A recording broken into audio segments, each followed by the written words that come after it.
So we have new equipment now. Yes. Adam got another awesome mic. Yes, which Bello apparently finally sounds good. I don't know what that's supposed to mean. Well, last time we didn't pick up any of your bass range, so now we can hear those sultry tunes. That's right. So now you guys are gonna get more of the smooth jazz version. Anyway, good morning. Yeah. Welcome to episode 2 of the Actor Bro Show, which now it has an official name. Oh, yeah. The Actor Bro Show. Actor Bro Show. Thanks to Adam, over this past week, we were able to get our first episode up on iTunes, Stitcher, and Google Play as of now, right? Yes. We're available on all those platforms? Yes, and I'm going to, I guess, put one episode at a time up on the SoundCloud. Okay, in case that's the only way that you can hear it. So whatever our current episode is will be on SoundCloud? Yeah, whichever is our most recent one, that'll always be up on SoundCloud. Awesome. And you can also go directly to the RSS feed if you go to Adam's website at adamwennick.com, AdamWennick.com, right? That's the one. Woo! And there's a tab called Actor Bro Show. So if you want to go directly to the RSS feed, you can also do it that way. So none of you have any excuse to not listen. Basically. We have it's available everywhere. And now that we're doing a second episode, I feel like it's real. It is. You know? Yeah, I mean the second episode is the hardest thing to do. Absolutely. Yeah. Do you ever find that with TV shows? Like the pilot episode for some shows is way better than the rest of the show. Absolutely.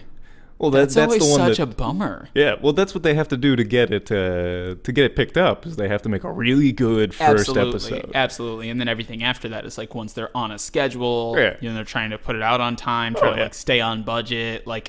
Whereas that first episode is this is just proof of concept. Yeah, you know what I mean? The first episode is the baby. That's Lost. I always go back to that. With that TV show, they were okay, we've got a concept. We're going to do all this crazy stuff.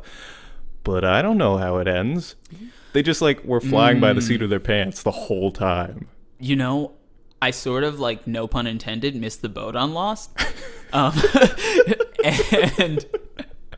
well, it's but I've heard that that's the feedback I've heard from everyone is that Lost for a good chunk of it, especially from the beginning, is iconic, it changed TV and the way those long form dramas were done. But I've heard the same thing where it seemed in the last few seasons, and especially at the end, as they were sort of circling the drain, they were okay, we actually don't know how to end this. We knew how we wanted it to start. That and that we all thought it was going to be at the very end, it was all a dream, and it turned out at the very end it was all a dream. Yeah, well, they were in purgatory or some shit. It was yeah.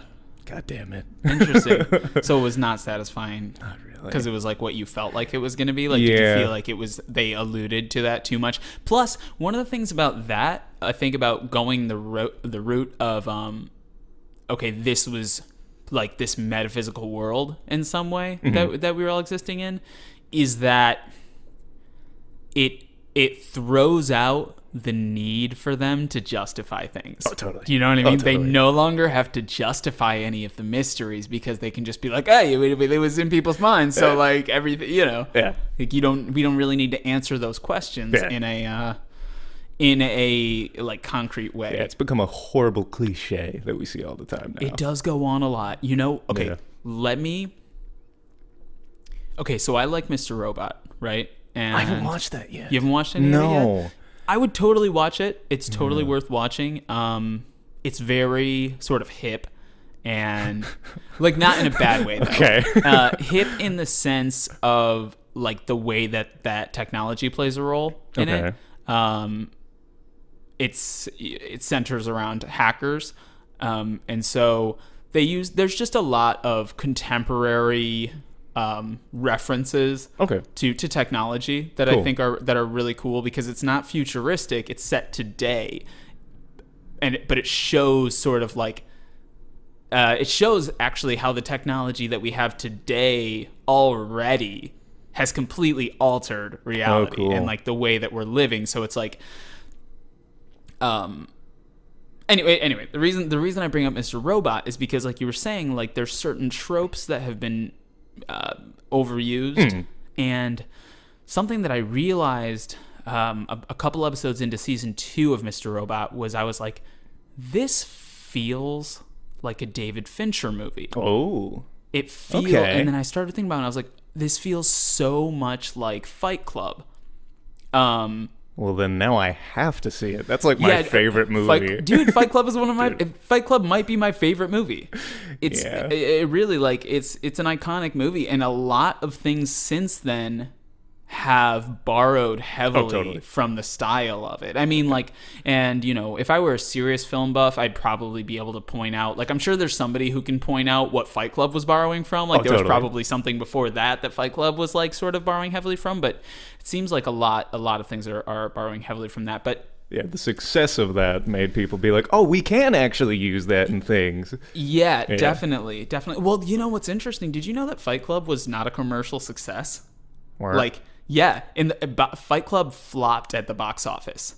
And it wasn't until it went really? Yes. It wasn't until it went to DVD that it developed, like, this huge following. Isn't that weird? That is weird. It's almost as if, like, the consumption of the piece mirrored, like, the message of the piece. Yeah, kinda. Isn't that weird? That it's, like, it's these, like, this, like, sort of, like, everyday working man holds the real power, and then the everyday person was sort of like the audience that gave Fight Club legs, that it didn't do well when it first went out to commercial audiences. That's funny. Strange. Yeah, and apparently Chuck Palahniuk, however you say his last name, Palahniuk. I have no idea how to say that last name, but apparently he says that, like, the movie is better than his book. He, like, doesn't think his book is that good. He thinks the movie did a great job, though.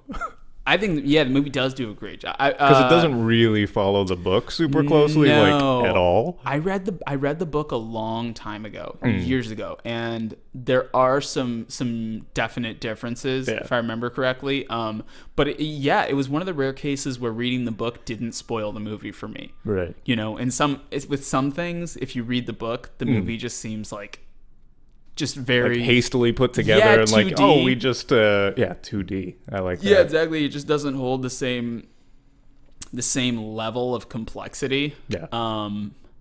But in the case of Fight Club, I think they did do it really well. Oh yeah. And one of the things I love about Fight Club actually is that every time I come back to it, I can still enjoy it. There's more stuff to pick up, like little details in there that you probably know. The twist, and it's almost like it's a movie that was meant to be watched more than once. Oh, absolutely. Because you view it differently when you know the twist ending. Yeah. You know? Oh, definitely. Re-looking at all those scenes. Absolutely. It's a totally different experience when you know, oh, you're just talking to yourself right now. Okay. Spoiler alert. That movie. I'm sorry, guys. That came out ages ago. I feel like you haven't seen it. Yeah, if you haven't seen it yet. First of all, Bruce Willis dies. He was dead the whole time. Han Solo dies in the end, and Snape kills Dumbledore. So Jared Leto has bleached blonde hair and eyebrows. Oh my God. I love that scene though when he gets like that crap beaten out of him. Where he's like, I just felt like destroying something beautiful. All right, so before Adam just tells the whole plot of Fight Club. Right. Anyway, let's move along. Yeah. So one of the things that I wanted to talk about this time, we went into last episode about like sort of what I do and how I got started, but we didn't really get into what you do and how you got started. Yes. How can I do I want to do like the quickest version of this because I feel like we're gonna we'll revisit parts of like our lives constantly throughout the podcast. But okay, so when I was in grade school, I went to a Waldorf school, which is an alternative style of learning. Like, we did a lot of recess. We didn't use computers. You have like arts classes. Amish? What? I'm sure some people would think it's like kind of like that. Oh, You know what? I don't know what the similarities would be because I know nothing really about the Amish lifestyle. From Central PA. There's a whole lot of that. Yeah. See people with horse-drawn chariots on the all chariots. The time. Is that what it would be called? No, it's a horse-drawn carriage. But, a horse-drawn chariot sounds even better. Can you imagine how epic? Yeah. Just start racing each other down the highway. Oh my gosh, dude, that would be taking Greek life to the next level. Can you imagine? Somewhere out there, a frat probably has done that, gotten an actual chariot. Well, my fraternity at Bucknell, shout out to you guys, Chi-Fis, that are listening right now. We used to do Chi-Fi Coliseum, and we were in Amish country. We missed out, guys. I'm disappointed in all of you. But you guys never used a chariot. No, we never used a chariot. Wow. I mean, I don't know how one would even procure a chariot. I'm not sure. You might have to build it yourself. Yeah. I mean, I'm sure you could buy one. Yeah. If you're fabulously wealthy, in the same way you can buy a lion or a tiger, that same realm of stupid amounts of money. Yeah, well, I mean, at Bucknell, there was a lot of that going around. That, and we actually had a couple really handy guys in the fraternity that probably could have built something that would have worked. The horse would have been the hardest part to get. Right. Well, I mean, there's probably horse farms near where you are, right? If there were Amish people. But, getting that onto campus would... Yeah, I mean, I don't know what the rules would be. It's probably a lot of, stuff you have to wade through. I was recently on a shoot where we had camels. Nice. And it was very, there was an animal handler there, and there was an exact time that he needed to be offset, and then it was this big dramatic thing because we couldn't get the camels to cooperate. But that's a story I can tell at another time.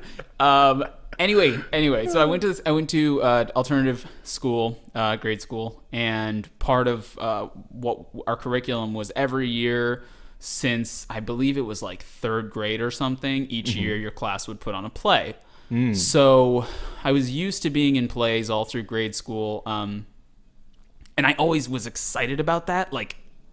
It wasn't that I really didn't have a concept at that time of being a professional actor, right? But I knew that I wanted to be in the play, and I knew I wanted to get certain roles. So from a young age, I had that that need to be on stage. That desire to get to be on stage and to get the spotlight and everything. And I didn't really know where that came from. Totally. No. But public speaking never bothered me from a young age. And I know public speaking apparently is the number one fear. Yeah. In the world. Yeah, I remember seeing that. It was above death. Yeah. And so that I guess I was lucky in that regard that, if anything, I wanted too much to have the spotlight. And that was a lesson I had to sort of learn down the road. But okay, so anyway, so I did the plays every year. And then when I was in 8th grade, my teacher cast me as Feste the Jester in Twelfth Night. Oh, very nice. So so not only was that my first experience with Shakespeare, so it was the most half-D material that I had done to that point, but also Feste sings songs. Yeah. And my teacher is a songwriter, and he actually wrote music to Shakespeare's lyrics. Oh, nice. So I ended up actually singing several songs in that show. So I would say that was my first quote-unquote musical theater experience. At that point, I still didn't know I wanted to be a professional actor. I went to high school. I played sports. I played football in the fall, and dabbled in some other sports throughout high school. So you were an athlete as well? Yeah, I was actually. Right. And I was becoming a decent athlete at the time that I sort of diverged into theater. Oh, same. So what happened was, my freshman year, I played football, and then in the winter, there wasn't a sport, and they had auditions for South Pacific. So I went in, auditioned, got cast in the ensemble of South Pacific, and I had the time of my life. Nice. So much fun. And it wasn't really the show. It was the show. The show was fun, but it was the community. Oh, totally. It was I had never experienced that before, and I think I sort of I found my people. Uh-huh. at least at that time. You were a theater kid? Yeah, exactly. I found those people. And one of the great things about my school, actually, is a relatively small school. Shout out to Cranbrook Kingswood. It's the most magical place I've really ever been in my life. And he worked at Williamsburg. What's that? And you worked in Williamsburg at Busch Gardens. Yeah, Williamsburg is cool, too. But so what I was gonna say is, so shout out to Cranbrook. One of the things they really encouraged was creating well-rounded people who were able to do more than one thing and who were okay with that. You know, there wasn't really like we weren't divided into like the theater kids and then the jocks or whatever. Like you could be both, and a lot of the time people were like they would play sports and they would do arts. Oh, nice. So anyway, fast forward, sophomore year, and I promise I'm gonna try to move through this faster. My sophomore year of high school, I was cast in my first lead in a musical, actual musical, and it was Les Mis, which at the time was my favorite musical of all time. So this was like huge for me. I was cast as Marius in Les Mis. Very nice. And that was after my second season of playing football, in which I was actually a captain on the JV football team, and like I was actually starting to develop like my skills. I was starting to actually be a pretty good football player. Mm-hmm. What position did you play? That season, we did this.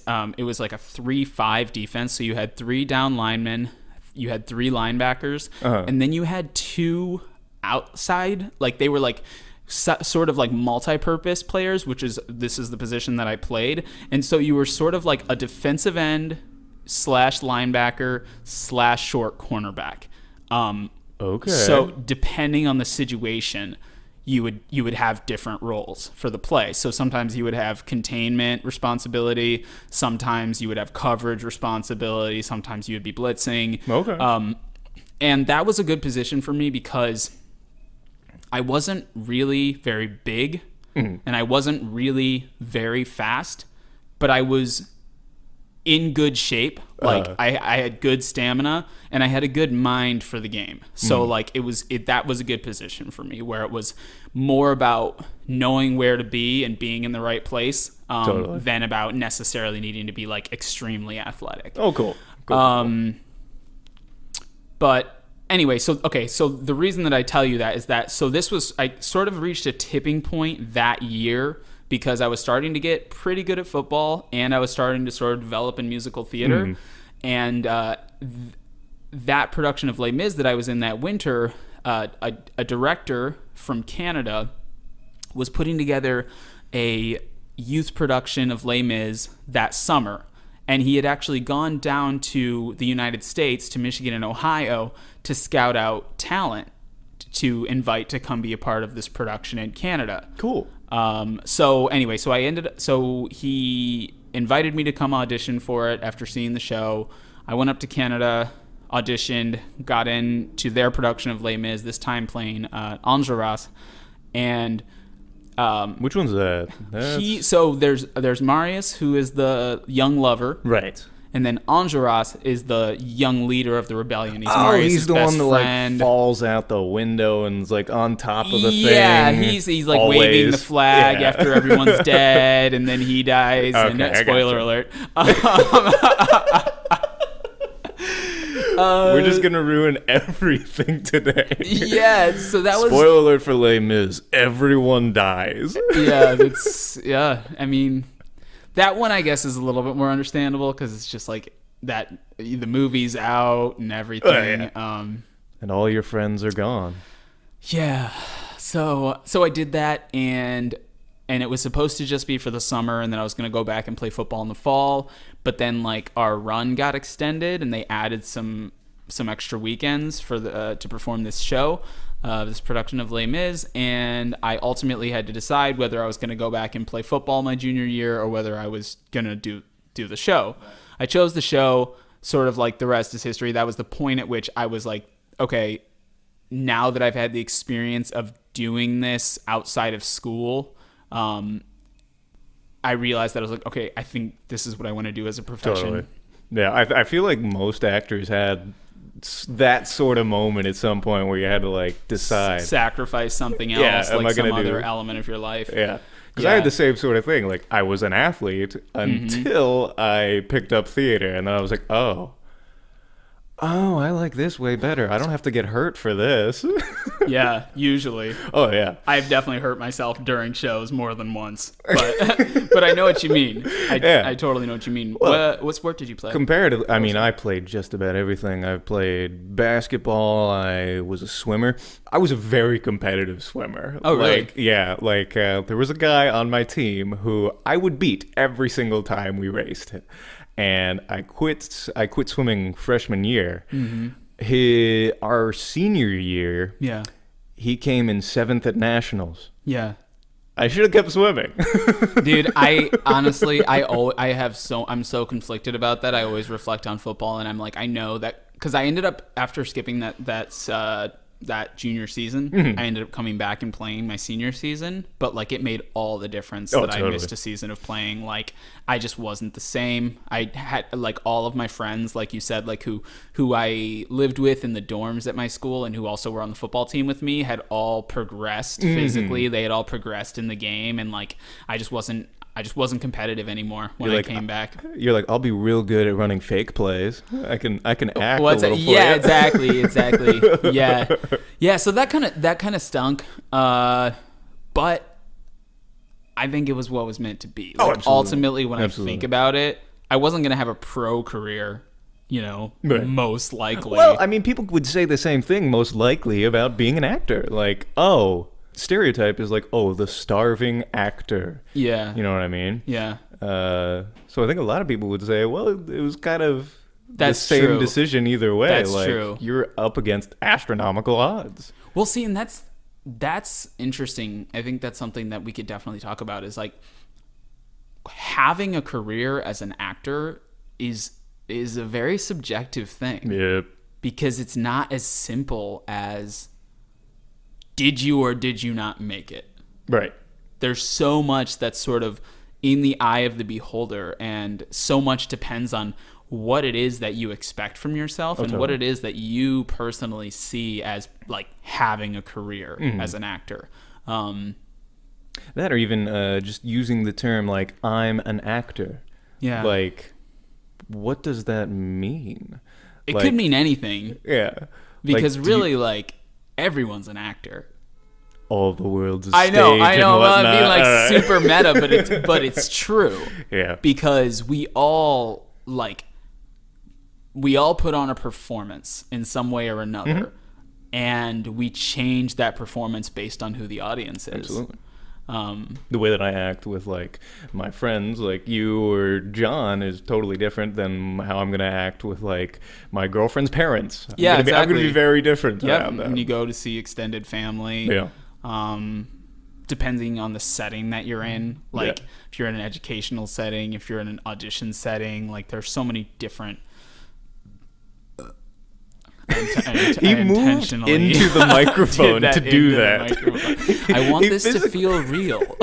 I want you guys to know that you're here in the room with us. He went out of his way to make sure that was as loud as possible on mic. And it was a really weak burp too. I thought it was going to be way more impressive than that. Should I talk about this? Okay. I'm just going to fast forward. I'm going to skip over a bunch of stuff. As I told you guys last year, I ended up going to Western Michigan University for musical theater. While I was at Western Michigan, sort of on a whim, one summer, I think it was the summer after my sophomore year in college, I saw a posting for like a little indie film, like an hour-long indie film that was being shot in the town that my university was in. So I went in, I auditioned, I got into that. It was a short film called The Bethany Witch, it was like a short horror film. Wait, I think I saw that. Not really. Oh, okay. For a second, I was like, the chances, like, what? You guys should have seen his face. He was like, what? My brain just, like, everything stopped for a second. I was like, no, you didn't. So I did that. I did this hour-long short film, The Bethany Witch, and I met some of the some really cool local filmmakers, and I ended up doing some other things with them while I was still in college. Then, right at the tail end of my college career, it was while I was doing a production at the university as well, I got booked on my first actual professional feature film, which is a film called Ashes of Eden, produced by Collective Development Incorporated, who are a Michigan-based independent film production company who are really prolific. They've put out a bunch of movies. So is there anything we might know? I wouldn't be able to say necessarily. A lot of their films are available on demand and on DVD. Oh, cool. As far as I know, not a lot of them have had widespread theatrical releases, mostly limited theatrical releases. But I would definitely check them out. It's Collective Development Inc. And I actually ended up doing another feature film with them much later, which is going to come out early 2017, called Chasing the Star. But I can talk more about that another time. Anyway, they gave me my first professional role in a feature film, which is in Ashes of Eden. I played a supporting role. And so it was sort of right as I was leaving college that I was debating. I was do I want to have a career in TV and film? Do I want to have a career in theater and musical theater? Can I do both? Should I do both? Should I move to LA? Should I move to New York? I had raised all these questions, and ultimately I did end up moving to New York, which is where I am now. And in the time since, I've been doing sort of a mixture of theater and film, some little television things, some little commercial things, industrial stuff. It's been definitely a mixed bag. I wouldn't say that at this point my career has really been crystallizing into one particular niche, and I think I'm okay with that. Yeah, totally. As of right now, I've definitely been doing sort of jack of all trades, I would say. Oh, definitely. At this point. Not all trades, though. Jack of several trades. Yeah. Oh, absolutely. It's very rare that somebody does every kind of performing. Yeah. Even for me, I'm a voiceover artist, but even in that, nobody's a jack of all trades in that. You're never gonna see somebody who does I don't know, the people that do you've reached our number. Please call. Please leave a message. That's a person. Yeah, they don't do. Those are actors. Yeah, that's an actor. Isn't it there's one actress who does everything that Siri says? Yes, that is one lady, and she makes a buttload of money now because of that. I mean, I can only imagine. Yeah. Think about that. Oh yeah. Think about how widespread. When you think about how much you make for making a national commercial, that would pale in comparison to how many people hear her voice. Oh yeah. You know? Oh totally. That's that, and anytime they're updating things, they've got to bring her back. And that means she can renew a contract, and they want the same voice, so she can make them pay just about whatever she wants. But have you heard about this technology? And this is I heard this term. I heard this term recently called when people say bro science, which is when you talk about something scientific without any personal knowledge of it, which is what I'm about to drop is some bro science.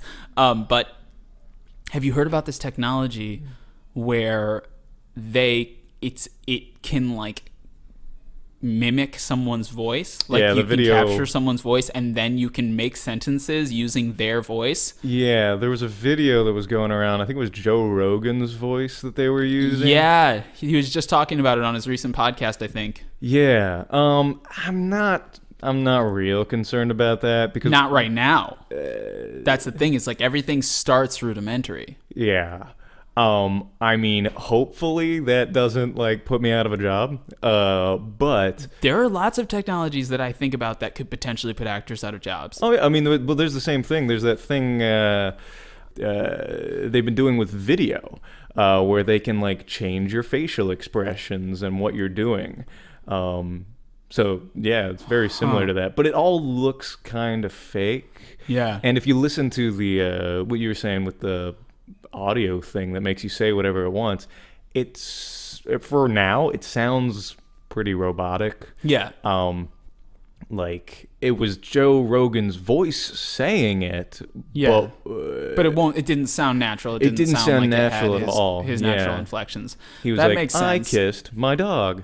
But for something like Siri doesn't necessarily have to have the most natural voice. Even but I think right they now, would like to make things like that as realistic as possible. Like, yeah. I think the goal is to make her I was from just that about movie. to say, yeah. Do you think that's what they want it to be like? I would think, like, they want your interaction with the computer to be as human-like as they can. Well, think about it. They're already like, they're already doing something very similar to her in the sense that our interaction with technology is already like, even when we're not thinking about it, we are having a conversation with technology. Mm-hmm. In the sense that like social media or search preferences or purchasing preferences or whatever, like we're constantly entering information that is altering what our experience going forward is going to be with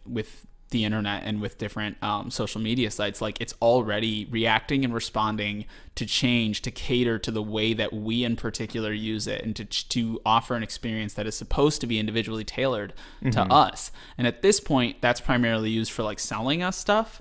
Yes. You know? Oh, definitely. But that same idea is what's going on in her, where it's like when you first get that operating system, right? It doesn't right away know who you are and how you are. It reacts to the information that you exchange with it. So as Joaquin Phoenix's character continues to dialogue with the software, it becomes more and more personal, you know, because it knows more about him. So it's like we're already on track in some way with that, where it's like the machine is gathering information about you. Yeah. You know what I mean? It's figuring out what you like to do, what you like to buy, what websites you look at. Like, that's already going on. Yeah. You know? No, because I was thinking about it in video game terms. Like, you can change things however you like them to be with like modding or like just changing some of the inputs and stuff like that. But on Facebook, they like look at like your Google searches and like, what are you looking at? And what's your relationship status? If you're single, then you get all these ads about these dating sites and stuff like that. So yeah, that's creepy. That's creepy when you think about it. One area where I think social media is sort of like lagging, I think like I understand what they're trying to do, but I don't know if it's necessarily working the way that it's intended to, is how different social media sites, like they've been doing it on Facebook for a while and they just recently started doing it on Instagram as well, where instead of just impartially showing you things in the order that they were posted, they push certain things into your feed. They started doing that on Twitter too, and that drives me nuts. Yeah, and it's like I see posts from like the same 30 people constantly, and it's not that I don't want to see those people's posts, but it's that like I the follow social all media these other engine people. decided for me that I was gonna see all these people's posts, because sometimes every once in a while I'll like see someone's page that I haven't seen in like 3 or 4 years, and I'm like, it's not because they haven't been posting anything. And it's not because I unfollowed them or anything like that. It's because for whatever reason, Facebook has decided that it's less important for me to have interactions with this person. And the thing is, like, it snowballs, because if you continue to only see those same 30 people's posts, Facebook like reads that as you continuing to go back to those people's posts, which is like, no, this is what you keep showing me. And so that, and as well for those people whose posts you're seeing, the Facebook realizes like, oh, everybody likes this person's posts, so they'll show that to everybody else. So it's kind of a snowball effect. And you'll always get the dramatic stuff that way. Like you'll always get the most political stuff, and oh my god, I've gotten to the point with Facebook where if you post something political, I will immediately unfollow you. Really? Like, I'm just done with seeing politics on Facebook. Now all I see are like happy comments. Yeah. And jokes. Well, there's definitely something to that. And I definitely went through a phase with that where I was like, I just don't want to see anything negative. Like, I don't want to see any like complaints or anything like that. Like, I don't. It's like it's a bummer. It's obnoxious, whatever. But lately, I think I've been more like, okay. Just in the same way as if I'm like, if I walk out on the street in New York. I have to accept the broad spectrum of humanity that I'm going to be exposed to, most likely, on any given day in New York. And I can't just tell those people on the street, like, you need to behave this way or you need to behave that way. Like, I mean, I could, but it would probably just make it worse. And so my options then are, I'm like, I can either just not go out, right, or become a hermit. Yeah, I can either become a hermit or I can just sort of like observe and just let my mind register what I'm seeing without necessarily having to say like, I don't want to see this anymore, or this is bad, this is a waste, or whatever. Yeah. And so I'm trying to sort of exercise that same mentality on social media where I'm like, just because I don't agree with something doesn't mean I should avoid seeing it. Maybe fair. It's good for me to see it. No, that's good. That's good. I just I can only see so many posts saying the exact same thing. Oh, it's true. And villainizing everybody on both sides of the spectrum. Oh yeah. There's definitely like some serious picket lines. Oh, absolutely. Being drawn right now. Absolutely. And you can only see that for so long before you're just like, yeah. I don't know. Good for you for being able to take that. I mean, I totally understand. I mean, to be fair, even though I'm not unfollowing, I'm also not engaging. Right. And and there are those who say, there's that saying, if you stand for nothing, you'll fall for anything, or something like that. Which sometimes I wonder if I'm in danger of falling into that category. You know what I mean? You're just indifferent. Yeah, exactly. Of being indifferent or apathetic. And I think that the danger of that is that then you can become a bystander to injustice. That you can just be like passive about things that are happening because they're not happening to you, they're happening to other people. And so I think that's like the other end of the spectrum. And so I haven't quite figured it out yet, but it's definitely something that I think about. Like, where's the line that you draw, and where is the point at which you do speak up? Totally. But I think what it is that I don't feel that on a lot of topics I have thorough enough knowledge to definitively take a side. Oh, definitely. And that's the thing, is I think it's very easy for people to just take a side. Yeah. That's the simpler thing to do. You say to yourself, well, most of the people I know say this or feel this or have shared this BuzzFeed article. And so that's what I'm going to do too, because at least then I have a team. Do you know what I mean? Then at least I belong to something. I belong to some movement, and I'm not just uninvolved, misinformed. But I think I'd rather be. Oh my gosh! I heard something about this. Oh man, was it? Oh, this is what Denzel Washington was saying in an interview that they showed recently, where he said, "If you don't read the newspaper, you're uninformed." And if you do read the newspaper, you're misinformed. You're misinformed, yeah. And I was like, shit, like, whoa, Denzel, like, that's true. And I think right now, I'd rather work from, if I had to err on the side of one of those two things, I would err on the side of uninformed versus misinformed. Right now, where I like to get my ideas about what's happening in the world is through podcasts like this. I like listening to people talking and just being people. Well, that's and one thing. Hearing that as opposed to mainstream media. Yeah. Well, that's one thing with media like today. We all talk about how the ideal reporter and newscast is completely neutral. Yeah.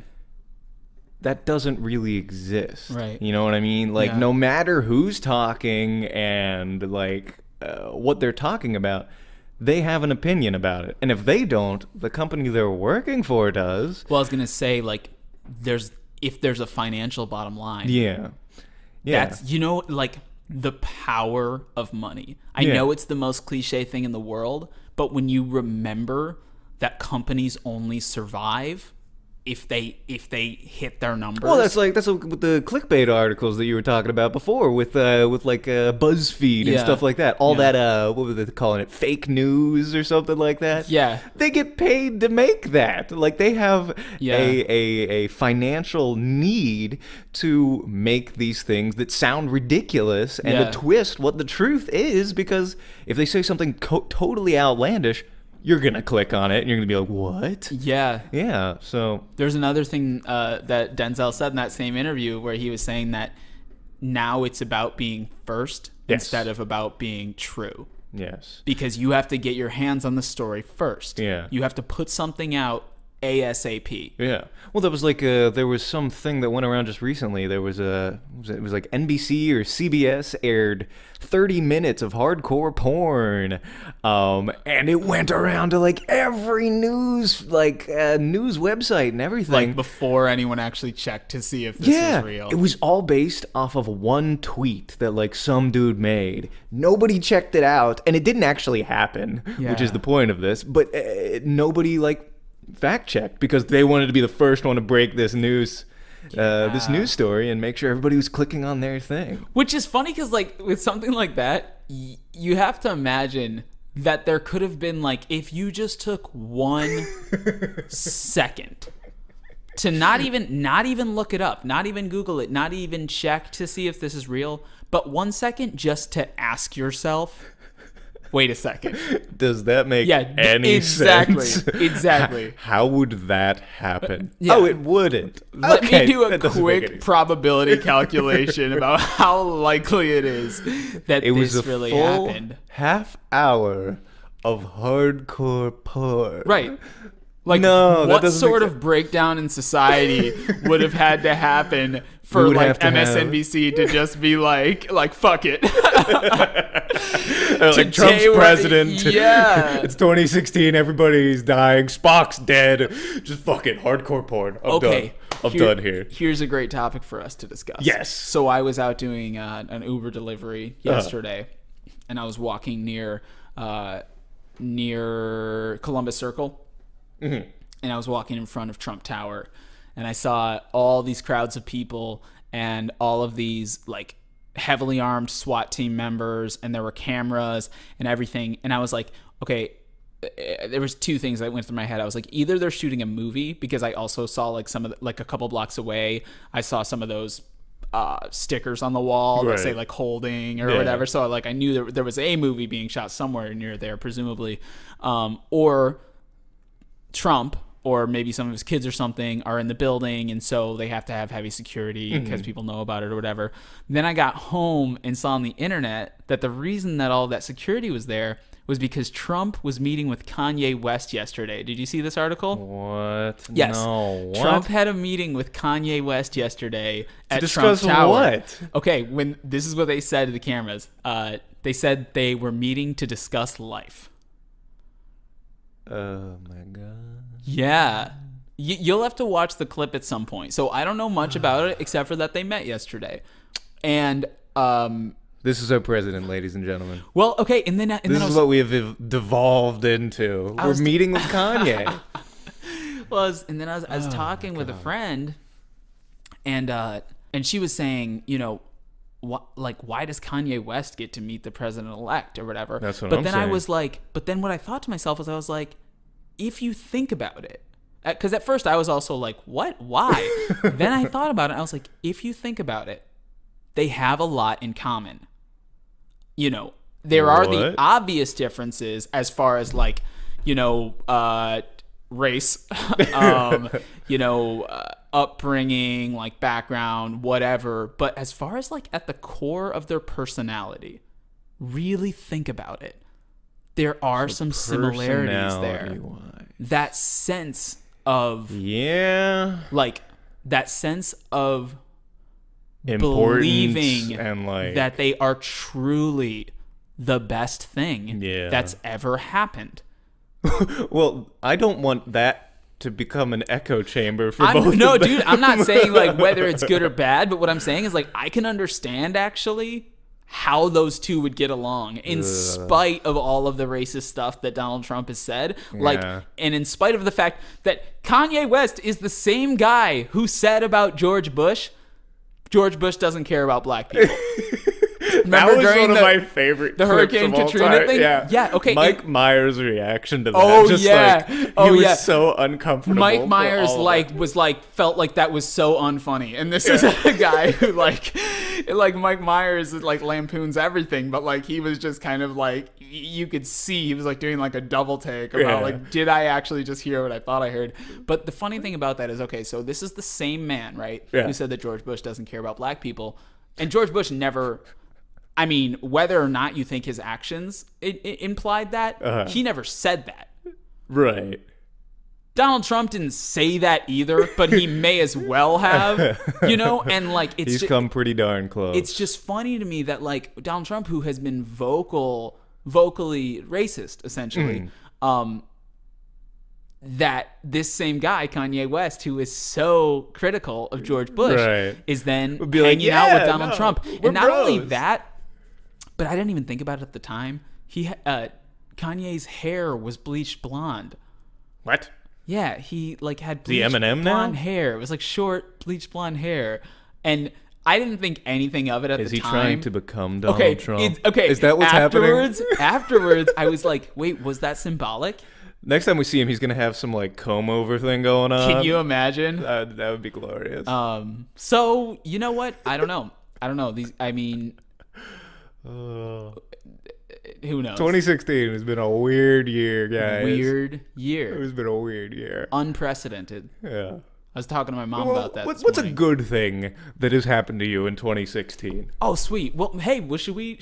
How are we doing on time? On time, we're at 47 right now. Okay, cool. Yeah, we got plenty of time. So I guess we could talk a little bit about acting before this is over. On the Actor Bro show, we should talk a little bit about acting. Yeah, probably. Yeah, just like sprinkle a little bit in there. Yeah. Maybe we can guarantee that we'll talk about at least one acting related thing. At least one acting thing per episode. Or we'll do our best. Not just us pontificating about stupid things, but we. No, I'm glad we had that conversation though. Oh, absolutely. No, that was beautiful. So how was your week in acting? What did anything? My week in acting. This week, I had 2 auditions. One for Orida. The people that do like those like French fry things, those like instant French fries that you make in the microwave. Huh? You ever seen those? Oh yeah. Orida. Okay. Yeah. Yep. Mm-hmm. It's just like in a spiky circle. Yeah. Yep. That's the one. Okay. That's the one. Yeah. So I had an audition for them and I blew it. Really?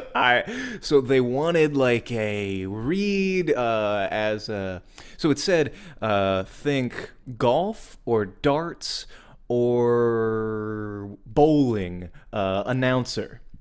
And I got a little confused by that because I looked it up and like golf announcer is, a little more quiet, subdued. Yeah. But for bowling and darts, those guys lose their minds. Like those guys go. It's a strike. You just clipped so hard.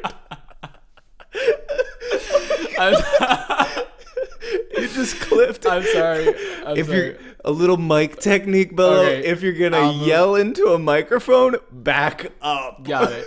Okay. I'm learning right along with you guys. Sorry. Oh God! Wow. I don't think I've ever heard a bowling announcer that was just like a random shot in the dark. Yeah, no, but these guys, they get really, really hyped about it. And so when I gave my read, I was like, we're gonna go with because 2 out of 3 are guys losing their minds. Yeah. So I did it like a guy losing his mind. Yeah. And she was like, "That's a great read, but not for this commercial." And I had to be quieter, and I was so thrown off. I wasn't prepared to do an actual golf read, which is probably my own fault. But yeah, my golf read was not good. I did like some affected Yeah. kind of voice to it, like Scottish like accent. slightly British, because I was like, oh, golf commentators, they're always British, Yeah, right? yeah, I can see that. She was not looking for that at all. I was like, son of a bitch. Oh man. Yeah, my third read I just didn't think was good, but that was the one we went with, so I was like, fuck it. Yeah. So was it kind of like you got in your head? Yeah, Because definitely. you went hard, like you made a strong choice, and then that they wanted something in a completely new direction, Yeah. and you had already sort of like geared yourself in for that. I pumped myself up to be this like one very specific Yeah, type man. of character, and I was like, You know what, you're not though? looking for that at all. Good for you, like, because I think generally speaking in auditions, like, what is it? Strong and wrong. Oh, yeah. Yeah, strong and wrong. I think is better. Oh, definitely. You know, because you still show them something even if you didn't give them what they were looking for. Yeah. The thing is, I definitely need to be able to. That's something I need to work on as an actor, is being able to take a direction that is like, oh, what you did is so very wrong, and make that 180. Just apply it immediately. Yeah, being able to just like totally flip on a dime. Yeah. Because I'm better at like, making subtle changes to like something that was like, that worked, but like being tweak like a little thing here and there. versus like that idea you had was totally wrong. Absolutely. Absolutely. And I can totally relate to that, because I think I've had times where you do a reading of the side and they ask you to take it in a totally different direction character-wise. And I'm pretty good at being able to switch my characterization and switch like my motivation. But what happens is, once I change, like if I make a sharp change in like how I'm approaching my objective in the scene, the lines go. Do you know what I mean? Like I can get with the new characterization, but then the lines go because I've been rehearsing it, and those words are connected to like the characterization I had before. So all of a sudden it's like I know what I'm supposed to be doing in the scene, but the words start to slip away, and then I'm getting stuck down in the side, and like That's why I always try to memorize things by rote. Just completely like I know the words in this order, and I don't have to like without any characterization, like you just learn that. I mean, that's probably how you should do it. Well, I went to the Atlantic Acting School for a bit. I did what was that? Their 6-week summer intensive thing that was actually awesome. Like, Nice. if anybody listening to this is like is thinking about taking that, the Atlantic Acting School, they really dive into like script analysis. And one of the big things is just learning your lines completely without any characterization to it. And you feel like the practical application is there. Like you feel like you see the benefit of that. Oh, totally. That's awesome. Yeah. So I had one audition that I totally butchered. I had another one that the thing they were looking for was they wanted somebody who doesn't sound like typical commercial. And I don't know how to do that. I don't know what is that sound. Realism, probably. Like probably well, actually I'm obviously just extra like I don't know. But like what does realism sound like? Well, I feel like they're, like mumblecore when it comes to like indie films. My understanding I don't know that term. What is mumblecore? Mumblecore is like this idea that there are like these films that they're meant to be very like very contemporary and very like millennial, to the point where it's like it's called mumblecore because people don't necessarily have to like pronunciate their words strongly. It's very different than you just if you combined watched a pronounce movie and enunciate pronounce into one word. Yeah, exactly. Pronunciate. I love it. Okay, that's what I've decided the word is. I'm committing to pronunciate. No, it's great. That's a good word. I like it. Where like the dialogue is meant to be supernatural, and it's supposed to feel like an actual conversation that you would have with somebody you know really well, or that you would have just in person on the street. Because sometimes like you're talking to people in real life, right? And you're like, "What did you just say?" Yeah. Because some people just like don't speak very clearly, right? Because they're so used to like there's this casual way of speaking, whereas like and they're doing that like as a style of film now. Well, I would have to look more into it to know exactly what it counts as, but like a lot of the I believe like some of like Lena Dunham's movies and stuff like that would be considered mumblecore. I think. Please correct me if I'm wrong, anybody who's listening to this. But like, do you know what I mean though? Where they're trying to capture this more modern style of communication as opposed to, because normally with voiceover, you're probably trying to like really make your words clear. Oh yeah, right. I mean, make your words clear, hit the important notes, put your setup, and your payoff. So maybe when they ask you, they're trying to hear something that sounds more natural. They don't want you to sound like you're trying, like. They don't want you. Maybe they just don't want it to sound like a presentation, even though that's what it is. But it was so presentational. The dialogue. The dialogue was so presentational. That's hard. That's hard because then you're working against the material. Yeah. Oh, absolutely. That's hard. I spent at least I want to say I spent at least an hour trying to put together, because this one I actually got to do from home. So I probably spent a full hour trying to come up with like, what is this sound? And then by the end of it, I was just like, you can't please them. Like, you're sitting here for an hour trying to make these minor tweaks, and if they don't like you, they don't like you. You don't need to spend a full hour trying to figure out this perfect read that could be making absolutely no difference. Yeah. It's one of the things I always tell people, if they're just starting out, and they're getting frustrated with auditions, is that it's like 80-20. 20% of whether or not you're going to get picked as the as the role are things you can control. Like, how was your performance? How did you do? Stuff like that. 80% of it has nothing to do with you. You know what I mean? Like, that's not the sound we were looking for. Or, right. It happens less on, there's less things that go into it in voiceover, but especially for film and stage, like, oh, you're too tall, you're too short, oh, you didn't look like the mother character. Yeah, as Kanye West would say, vibes. Yeah. Sometimes it's just vibes. Yeah. Like, it's how do you feel? We owed somebody a favor, or, we worked with this other person before, so we're going to cast them. Like, could be anything. So many things. That, could be anything. And absolutely. 99% of the time, you're not going to know why. Oh, absolutely. Yeah.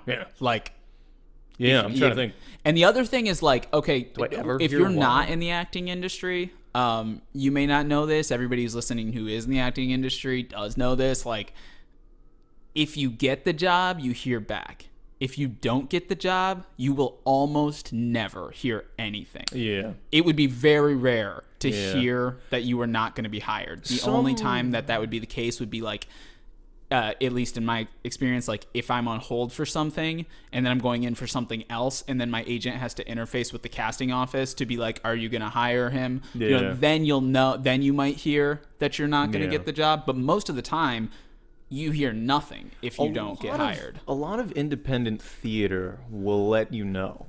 You guys forget everything I just said. No, not at all.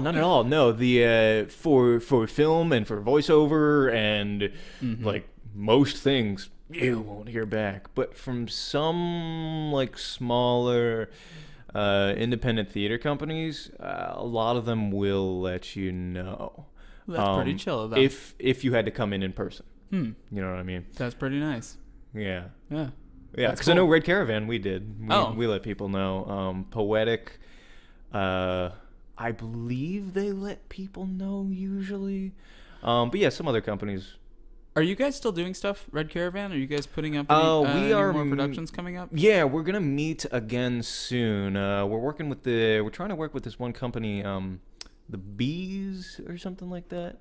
And they're this women's writing group that they write plays and stuff, and apparently a lot of their work is like supposed to be really dope.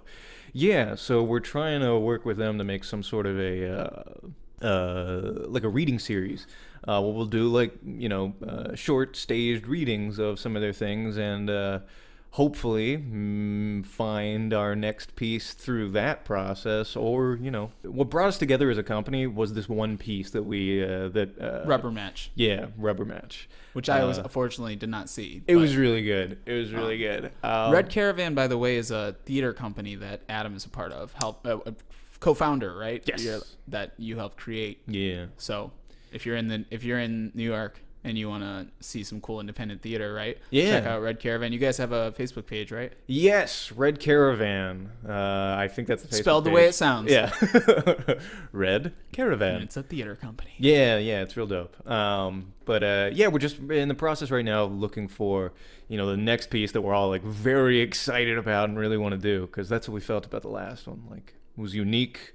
It was a type of theater a lot of people aren't doing right now. Very slice of life, very real. Yeah. And we're looking for something that we can all get excited about again. Awesome. Yeah. I'm looking forward to seeing what you guys come out with next. Yeah. Hopefully I'll be around and I can actually go to it. But if not, I'll certainly refer people to it. Oh, totally. Yeah, no, I'll take your word for it. It's a hell of a production team that we've got working on those. So nice. Yeah.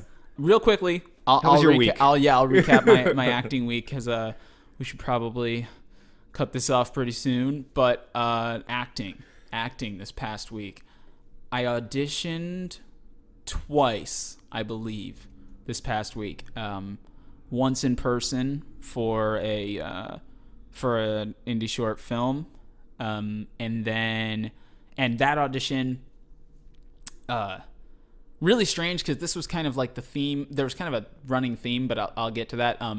That audition, it was one of those ones where you just feel like you're probably not the right person for the role. Oh, yeah. Which is like, it's messed up to short sell yourself like that, but sometimes you just feel like, sometimes Yeah, you're like, if I were casting this, like, I'm not really the guy I would hire. Yeah, no, there was an audition when I first got here to the city. I was the only white guy. Yeah. I was like, am I in the right place? Why did you guys call me in for this? Yeah. But you never know, because that's the thing though, is like, you never know, like, you could be the wild card. Yeah. You could be the thing that, like, they were looking for that they didn't even know they were looking for. I turned the character into like this comedic thing, and it was not supposed to be. But the words, like, he was like a thug. Yeah, so coming from me was like, you got to find a way. Yeah, you gotta find exactly, and that's what you made it real by turning the character into something else. Yeah, because it's not going to be the same character coming from you as definitely. It would have been from somebody else. Yeah, and so that's sort of what I ended up doing with this audition. It was one of those times where I was kind of like in my head, like, this is not like it's not. They're not gonna, I'm not the right guy. So I thought to myself, I may as well just like make a choice and go with it. Mm-hmm. Like, if nothing else, strong and wrong. Yeah, if nothing else, I'm going to do an acting exercise here. And I'm going to just like take a direction and take an opinion and go with this character. And that's what I did. Mm-hmm. And, so I just go in. I was like, okay, I'm not putting any pressure on this because I'm just going to act. I go in, do the scene. It's really short. They didn't ask me to read anything else. And I left. But interestingly, yesterday I found out I have a callback for that. Hey, yeah, let's really weird. Go. Yeah, so I got a callback, I got a callback. That's the ones you always get a callback for. I know. It's such a thing. I think it's because like when you don't care, you release that air of desperation. If you don't feel like when you really feel like you should get this role, it's hard to relax. Yeah, you know what I mean. I feel like you tense a little bit, even if it's like on a subconscious level. Because you feel like you're already thinking about the outcome. Yeah. You know what I mean? You're already thinking about like, what am I going to do with the paycheck from this? And you're not thinking about like just acting. Yeah, that's one of the big things that I'm struggling with right now, because I just got an agent. Yeah. So like I am trying so hard. You feel like you should book. To book it. You always feel like you should book. You know what I mean? I'm like, I want you to like sign it, put it in paper, like let's like be a thing. Yeah. So I'm like, I'm putting way more pressure on myself than usual. Yeah. Usually I'm like, I don't give a shit. And you can feel that you're like shackling yourself. Totally. Yeah. Your freedom, you're a little less free that way. Putting that pressure on yourself, and that these auditions are like way bigger than the stuff that I've done. Yeah. That's the other thing. But the funny thing about that, I don't know if this is the same with voice acting, but like for me, like now that I'm getting like appointments for bigger jobs, right? Like it's funny because the job will be way bigger than stuff that I've done before, but the audition itself will be like 2 or 3 sentences sometimes, especially when I get called in for like guest stars or under fives or whatever on TV shows like or films, sometimes it'll literally let me see, what was it? My only I went in for something recently, and I can't actually talk about it because they make absolutely non-disclosures and stuff. But fortunately for VO, for commercials, a lot of the time you don't need one of those. Really, you're allowed to talk about it on animation. So I might be in trouble because it turns out when I first announced my character on Yu-Gi-Oh, I put it on my website. Yeah, I might be in trouble. I put it on my website. What if, like, all of a sudden the door just got kicked down? No, I put it on my website that nobody looks at. Like, nobody goes to my website. As far as you know. I visit your website every day. Yeah, right. And some dude, it was like a week or something before it was gonna go live, and some dude like who like I guess runs a wiki for Yu-Gi-Oh somehow found my page, found that like I did that role, and he put it up on the wiki. I'm really hoping that I'm not like gonna be like blacklisted for like letting that out. Well, because have those episodes not aired yet? They've aired. Okay. But the English ones had not aired yet. At the time? Like, yeah. So it had aired in Japanese, and like everybody knew the characters and all that, but it hadn't come out in English yet. So I might be in some deep shit for that one. If anybody, like, and now you're talking about it on like a public, yeah. But no, that killed me. Don't ever do that. Learn from my mistake. Don't put it anywhere, even if you think nobody's gonna do that. Nobody's gonna look at it. Yeah. It's good to be careful. Yeah, and I remember doing that because there was like some big audition coming up, and I wanted them to see. You wanted them to, dude, that's the hardest thing. Killed me. I can't, like,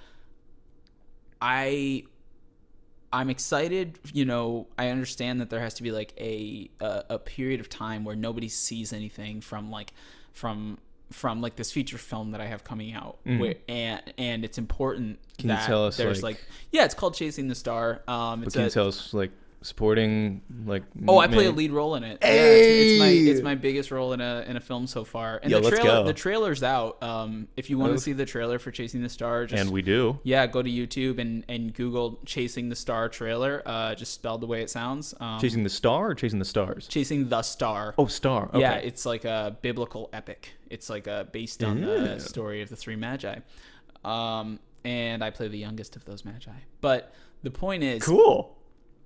I want that footage from my Were you allowed to say that, or do I have to edit that out? No, I'm totally allowed to say that. Yeah. I'm totally allowed to say that. That's all that's not, like, damaging information. Cool. But the point is, like, I wish I could have that footage for my demo reel right now. Oh, totally. You know? Like, I want to be submitting that right now because I know it's my most recent stuff. And it good. Shows, the most range. Like, it's period.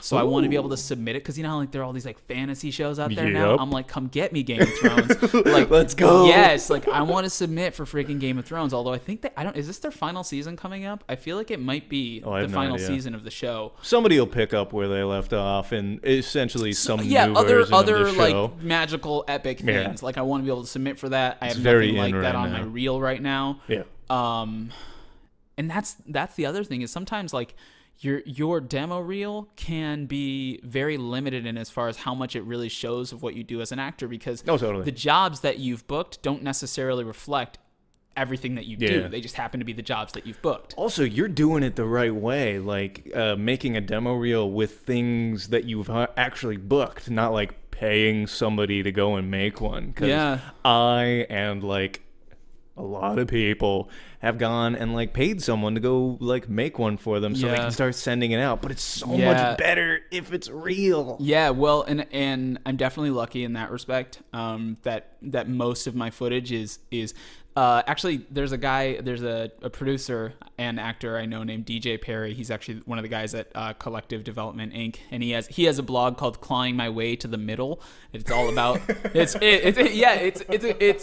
a cool blog. He does it he releases it every Sunday, and he's a Michigan-based film producer and actor, and he's one of the guys who's behind a lot of these Michigan-based films that are coming out, and he calls it game footage. Game footage. Yeah, so that like when you submit for things, like if it's footage from actual projects that you've done, he's like, that's what he wants to see from actors. Like, he wants to see their game footage, quote unquote. Like, he doesn't really want to just see them like doing a monologue to the camera or like reading sides or whatever. Like, he wants to see your work in the actual context. Yeah. What does your final product look like? Yeah. Because that's what you're going to look like in the actual, absolutely. Like, that's what they're going to be getting on camera. And so my suggestion for anybody out there who has the dilemma of not having a demo reel, and it is important to have a demo reel, I will tell you that, because I know for a fact, actually, I don't know it for a fact. I know that I've been told that it's a fact that on Actors Access, for example, when you're looking at it from the casting director's side, that every actor who submits that has a demo reel gets pushed to the top of the feed ahead of everyone who doesn't have one. So if you're trying to get a demo reel together, what I would suggest is now is the time to do like student films, to do like the NYU and the Columbia and all of these like student unpaid volunteer TV and film stuff. I was lucky enough to do it when I was in college. So by the time I started like doing pro stuff, I already had a demo reel with actual footage on it. But it's not too late. Like, that or just like there are movies being shot nowadays on freaking cell phones. Like, you have no excuse to not like just get out there and put something on film of you doing like work. Yeah. It's like the freaking iPhone can take some really good photos and really good video. Yeah. Like, there's no excuse. Like, you've got a script, go record it. Yeah.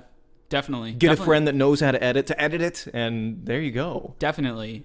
Definitely get that demo reel together, but if you possibly can get it on an actual, like, get some actual produced footage. It's not hard to do. You just have to be willing to work for free. Yes. You know, that's all it is. Like, you have to be willing to work for free, and that's sort of the exchange that goes on. Like, so many breakdowns on Actors Access are like no pay footage and, you know, and credit provided, which kind of stinks. And it's like once you've been working for a while, like it's hard to justify doing that, just because like that's a time and energy investment that you could be using for something that makes you money.